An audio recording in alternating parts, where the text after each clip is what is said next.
Baik, bismillahirrahmanirrahim. Assalamualaikum warahmatullahi wabarakatuh. Alhamdulillahirabbil alamin. Wa bihi nasta'inu ala umuri dunya waddin. Assalatu wassalamu ala asyrafil anbiya'i wal mursalin Sayyidina Muhammadin wa ala alihi wa ashabihi ajma'in, amma ba'd. Perkenalkan, nama saya Wafik Azizah dengan NIM 2202060018, kelas MPI 1A. Baik, pada kesempatan hari ini saya akan mereview kembali artikel 1 dengan judul Konsepsi Manajemen Kelas, Masalah dan Pemecahannya. Nah, yang pertama saya akan membahas poin pertama, yaitu konsep manajemen kelas. Ada beberapa definisi manajemen kelas yang bertolak dari sudut pandang tertentu. Yang pertama, manajemen kelas dipandang sebagai proses untuk mengontrol tingkah laku siswa agar tidak melanggar tata tertib belajar di kelas. Yang kedua, manajemen kelas didasarkan atas pandangan yang bersifat permisif, di mana tugas guru di bidang ini yaitu adalah memaksimalkan perwujudan kebebasan siswa dalam belajar. Yang ketiga, manajemen kelas didasarkan atas prinsip-prinsip pengubahan tingkah laku, di mana tugas guru ini mengembangkan tingkah laku siswa di kelas sesuai dengan tingkah laku yang relevan untuk kelancaran belajar atau tingkah laku yang diinginkan guru. Yang keempat, manajemen kelas dipandang sebagai proses penciptaan iklim sosial emosional yang positif. Yang kelima, manajemen tindakan kelas yang bertolak dari pandangan bahwa kelas merupakan sistem sosial. Jadi dapat kita simpulkan bahwa dari beberapa definisi tersebut, bahwa pengertian manajemen pada dasarnya merupakan seperangkat kegiatan guru yang bermakna pertama menciptakan, mengembangkan, mempertahankan, mengendalikan, dan juga menyembuhkan iklim kelas agar kondusif untuk kegiatan pembelajaran. Nah, masuk ke poin B, yaitu ruang lingkup kegiatan manajemen kelas, di mana ruang lingkup ini meliputi sejumlah kegiatan guru di kelas dalam melaksanakan pembinaan iklim kelas dari segi proses, kegiatan perencanaan, pelaksanaan, penilaian, dan monitoring. Secara substansial, kegiatan manajemen kelas mencangkup pembinaan kedisiplinan siswa, iklim sosial kelas, dan iklim sosial emosional kelas dan lingkungan fisikal kelas. Nah, yang pertama kita akan membahas tentang pembinaan disiplin siswa. Pembinaan ini mengacu pada upaya penegakan aturan dan tata tertib kelas, baik yang tertulis maupun yang tidak tertulis. Yang kedua, yaitu pembinaan iklim sosial kelas. Pembinaan iklim sosial kelas adalah mengembangkan dan mempertahankan keeratan hubungan sosial dan kerjasama kelas secara harmonis. Yang ketiga, pembinaan iklim sosial emosional kelas. Nah, pada bidang ini merupakan penekanan kajian pada hubungan interpersonal psikologis antar anggota kelas. Iklim sosial emosional kelas merupakan kecenderungan suasana psikologis yang mewarnai hubungan antara siswa di kelas. Yang keempat, pengembangan lingkungan fisik. Nah, di pengembangan lingkungan fisik kelas ini merupakan kondisi fisik kelas yang meliputi segala sesuatu yang ada di ruang kelas. Di antaranya furnitur, penerangan, temperatur ruang, selanjutnya lingkungan kelas yang juga mencangkup 1. Ruang, 2. Waktu, 3. Suara, 4. Temperatur, 5. Warna, 6. Penerangan, dan 7. Artefak. Desain ruang kelas ditentukan oleh beberapa faktor, yakni ukuran ruang kelas, jumlah siswa per kelas, dan jumlah alat-alat yang lain yang digunakan guru, dan pengalaman guru. Dari ketujuh faktor tersebut merupakan faktor pertimbangan dalam mendesain ruang kelas. Nah, selanjutnya poin ketiga yaitu C, tujuan manajemen kelas. Tujuan umum kegiatan manajemen kelas ini adalah untuk menciptakan kondisi kelas yang kondusif bagi produktivitas kegiatan pembelajaran. Kondisi kelas ini dimaksud meliputi aspek yang pertama, disiplin siswa, iklim sosial kelas, iklim sosial emosional, dan yang keempat, lingkungan fisikal kelas. Selanjutnya, tujuan khusus manajemen kelas adalah untuk menciptakan tumbuhnya perilaku disiplin siswa, menciptakan iklim sosial kelas yang kondusif dan dinamis. Untuk menciptakan iklim sosial emosional di kelas yang kohesif, dan untuk menciptakan lingkungan fisikal yang kondusif. Selanjutnya poin keempat yaitu D, sifat manajemen kegiatan kelas. Sifat kegiatan manajemen kelas ini meliputi preventif dan kuratif. Menurut Johnson, Sen, dan kawan-kawan, manajemen kelas yang bersifat preventif merupakan kegiatan mengantisipasi masalah atau problem kelas yang sebelum masalah itu terjadi, di mana manajemen kelas ini bersifat preventif adalah seperangkat kegiatan guru yang diarahkan untuk mencegah terjadinya gangguan terhadap aktivitas dan produktivitas iklim belajar anak. Sebaliknya, manajemen kelas yang bersifat kuratif, yaitu diterapkan bila kondisi kelas mengalami gangguan. Kuratif berarti penyembuhan, yang berarti manajemen kelas yang berfungsi untuk mengembalikan kondisi kelas yang terganggu pada kondisi semula. Nah, bagian E yaitu adalah fungsi manajemen kelas, di mana fungsi manajemen kelas ini terbagi menjadi 3. Yang pertama, fungsi pengembangan, yang kedua, pengendalian, dan yang ketiga, fungsi penyembuhan. Fungsi pengembangan adalah fungsi manajemen kelas di mana secara proaktif guru merencanakan dan melaksanakan seperangkat kegiatan pembelajaran yang berlangsung dengan lancar, tertib, efektif, dan produktif. Merencanakan berarti menggali, memilih, menentukan, dan menetapkan berbagai komponen kegiatan manajemen kelas yang efektif dan produktif bagi kegiatan pembelajaran. Fungsi pengendalian merupakan seperangkat kegiatan guru yang bermakna menjaga, membina, mempertahankan, dan mengendalikan kondisi kelas agar tetap efektif dan produktif bagi kegiatan pembelajaran. Nah, yang terakhir yaitu adalah fungsi penyembuhan, di mana fungsi penyembuhan ini sama dengan fungsi sebelumnya, yaitu sama dengan manajemen kelas yang bersifat kuratif. Nah, selanjutnya yaitu adalah bagian F, keterampilan manajemen kelas. Aktualisasi proses manajemen kelas terwujud dalam perilaku guru di kelas yang mendorong tumbuhnya iklim kelas yang kondusif dan produktif. Perilaku guru dalam pembelajaran yang secara teknis dapat berpengaruh terhadap perwujudan iklim kelas yang meliputi 6 jenis. Yang pertama, sikap. Yang kedua, kemampuan. Terus yang ketiga, kemampuan memusatkan perhatian kelompok. Keempat, kemampuan memberi petunjuk secara jelas. Yang kelima, kemampuan dalam memberi penguatan. Dan yang terakhir yaitu adalah kemampuan memberikan teguran. Nah, yang bagian G yaitu adalah masalah-masalah kelas. Problema kelas yang mungkin dihadapi guru dalam kegiatan pembelajaran. Misalnya, masalah anak berbicara di kelas saat guru menerangkan. Yang kedua, masalah anak bertengkar saat belajar berlangsung. Terus yang ketiga, anak melucu di dalam kelas. Terus yang keempat, anak tercengkam emosinya. Terus temperatur kelas yang panas, tempat duduk yang berjubel, susunan tempat duduk yang tidak cocok untuk berdiskusi. Nah, dari kedua jenis gangguan tersebut ada saling keterkaitan antara satu sama yang lain. Dan pada hakikatnya dibedakan dalam 4 kategori, yaitu gangguan disiplin, iklim sosial emosional, dan gangguan fisik. Bagian H, pemecahan masalah kelas. Dalam memecahkan masalah kelas ada 2 pendekatan utama, yaitu pendekatan tanpa teori dan yang berdasarkan teori. Jenis pendekatan lain dalam mengatasi masalah adalah pendekatan yang berdasarkan teori, yang diuraikan sebagai berikut. 1. Pendekatan, di mana pengubah tingkah laku. Pendekatan ini bertolak dari asumsi dasar bahwa tingkah laku anak terbentuk karena belajar. Oleh karena itu, perilaku menyimpang yang ada di perbuatan anak pada dasarnya juga diperoleh dari belajar. Nah, yang kedua, pendekatan sosial emosional, di mana pendekatan ini menekankan pentingnya hubungan interpersonal. Kunci sukses iklim pembelajaran adalah komunikasi antar pribadi. Nah, untuk memecahkan masalahnya, guru perlu membantu anak untuk memahami ciri-ciri masalah.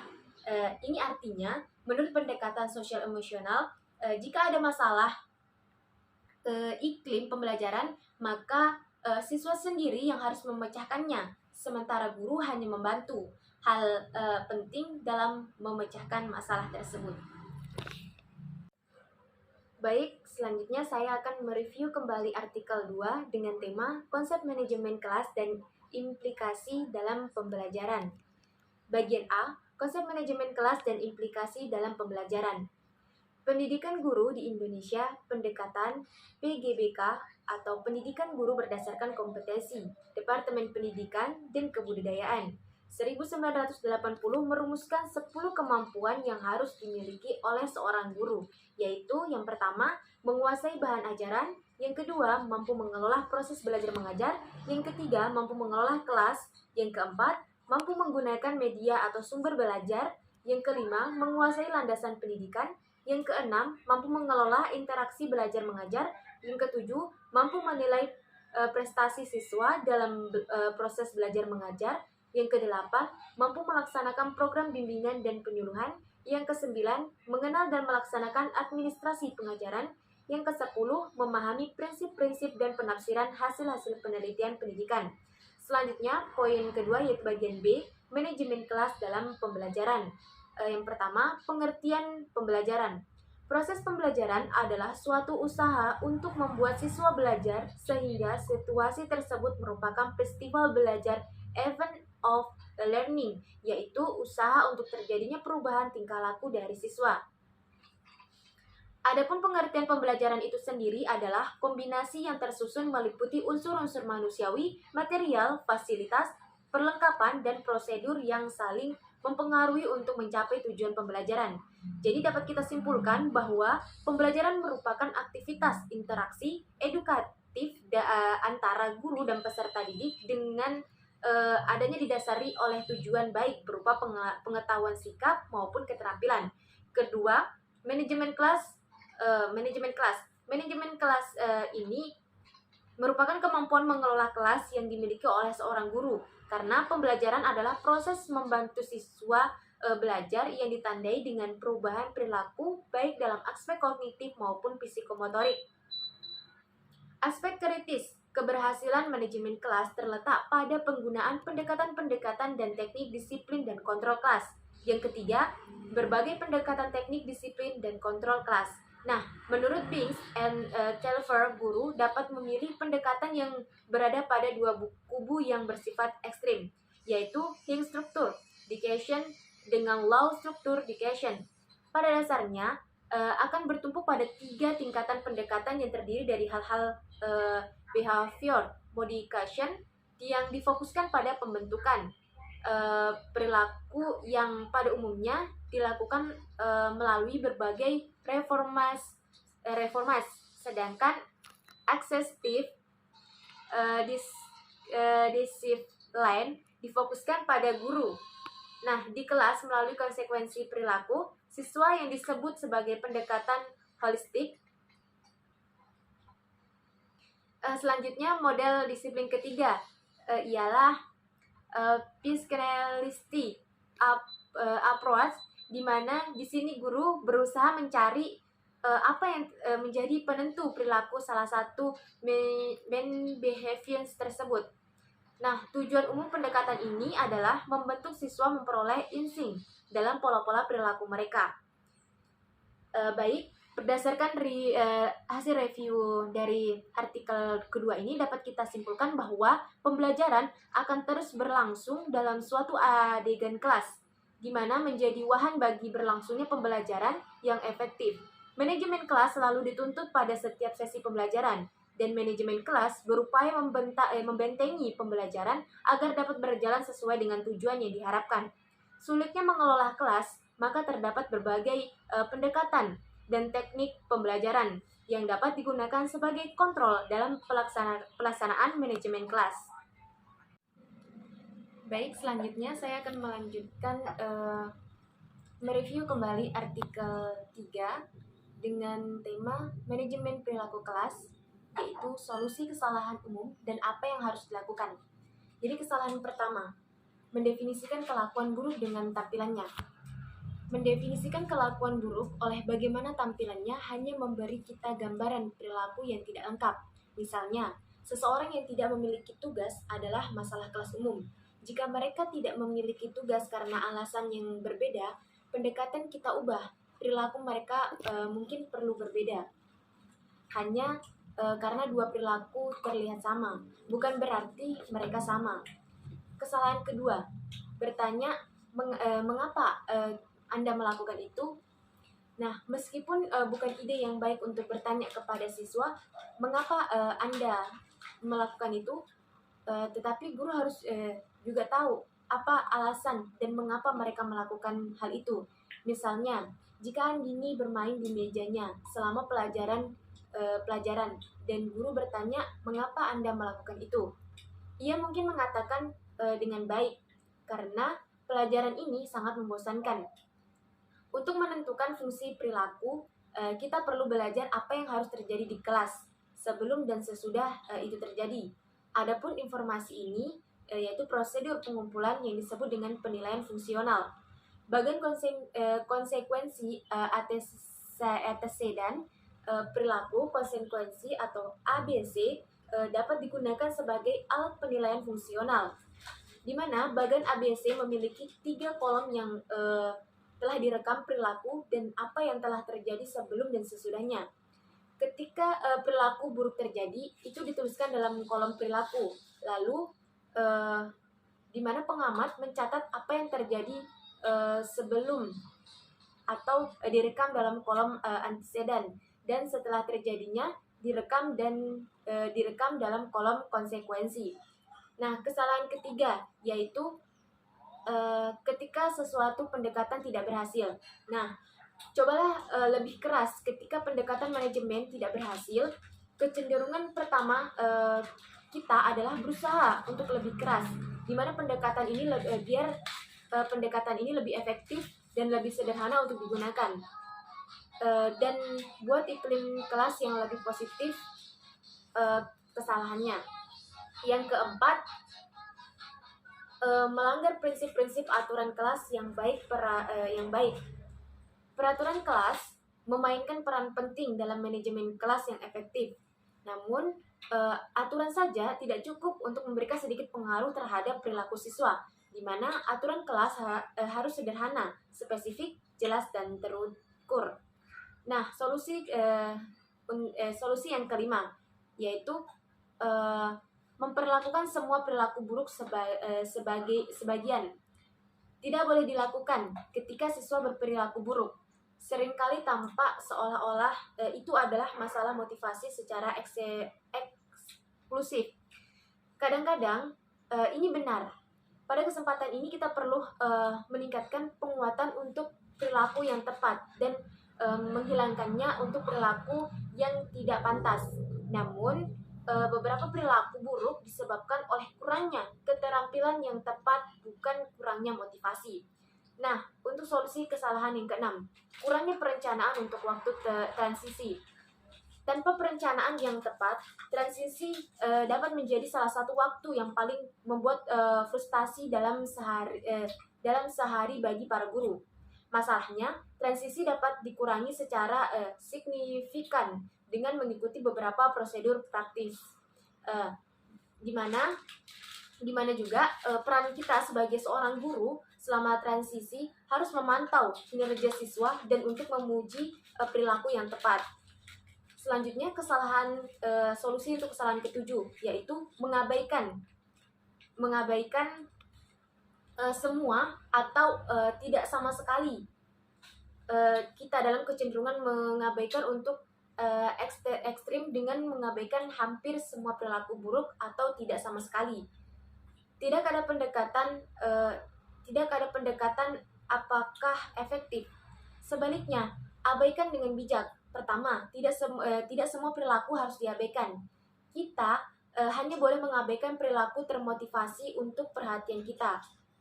Nah, mengabaikan ini harus digunakan dalam kombinasi dengan strategi pembangunan perilaku, seperti penguatan perilaku yang tepat, mengajar, perilaku pergantian, dan memperkuat teman sebaya. Selanjutnya, solusi untuk kesalahan ke-8, yaitu penggunaan dan penyalahgunaan waktu yang berlebihan. Time on terjadi ketika seorang guru menghapus siswa untuk waktu tertentu dari kesempatan untuk menerima penguatan. Time on hanya akan efektif jika pelajaran seni bahasa lebih merangsang daripada apa yang terjadi di aula yang sering terjadi. Metode yang lebih baik adalah membuat pelanggaran bahasa seni yang sangat merangsang dengan menggunakan pembelajaran kooperatif. Kegiatan langsung dan sering merespon siswa. Nah, solusi untuk kesalahan ke-9, harapan dan konsekuensi yang tidak konsisten. Harapan yang tidak konsisten menyebabkan kebingungan dan frustasi siswa, di mana konsekuensi ini yang tidak konsisten mempertahankan perilaku salah dan bahkan dapat menyebabkan perilaku lebih sering terjadi. Harapan jelas ketika mereka dapat diidentifikasi dan konsisten. Meninjau harapan dan aturan latihan membantu membangun rutinitas dan meminimalkan potensi. Nah, selanjutnya solusi untuk kesalahan ke-10, melihat diri kita sebagai satu satuan manajer kelas. Mengelola perilaku kelas mungkin lebih menantang saat ini daripada sebelumnya. Banyak guru menghadapi ukuran kelas yang lebih besar. Lebih banyak siswa juga yang datang dari stres, rumah kacau, dan peningkatan keragaman dalam kemampuan dan budaya siswa. Namun, banyak dari kita bertekad untuk mengelola kelas perilaku sendiri, di mana seorang guru adalah tanggung jawab kita, di mana seorang guru adalah tanggung jawab untuk membangun kemitraan orang tua guru yang produktif dan positif. Nah, solusi untuk kesalahan ke-11, kehilangan hubungan antara instruksi dan perilaku. Kadang-kadang ada hubungan langsung antara pelajar kami dan perilaku buruk siswa. Mungkin pelajaran kita terlalu mudah atau sulit, tidak efektif, atau tidak merangsang, yang mana dapat menyebabkan perilaku buruk siswa sebaliknya. Gunakan instruksi akademik sebagai alat manajemen perilaku. Nah, garis pertahanan pertama dalam mengelola perilaku siswa adalah instruksi yang efektif. Nah, solusi untuk kesalahan ke-12, mengambil perilaku siswa terlalu pribadi. Jadi, ketika kita mengambil perilaku siswa secara pribadi, kita cenderung kehilangan objektivitas kita dalam mencari perbaikan manajemen cepat yang jarang berhasil dan menjadi kesal secara emosional. Nah, yang dibutuhkan adalah waktu dan energi dari pengajaran kita. Terus sebaliknya, ambil kelakuan buruk dari siswa tersebut secara profesional, bukan secara pribadi. Ketika kita mengambil perilaku buruk secara profesional, kita memandang manajemen perilaku sebagai tanggung jawab kita. Baik, dari artikel 3 ini dapat kita simpulkan bahwa kesalahan manajemen perilaku umum yang kita lakukan sebagai guru dan memberi banyak strategi tentang apa yang harus dilakukan. Sekian artikel saya pada saat ini. Kurang dan lebihnya mohon dimaafkan. Akhirul kalam saya ucapkan wabillahi taufiq wal hidayah. Wassalamualaikum warahmatullahi wabarakatuh.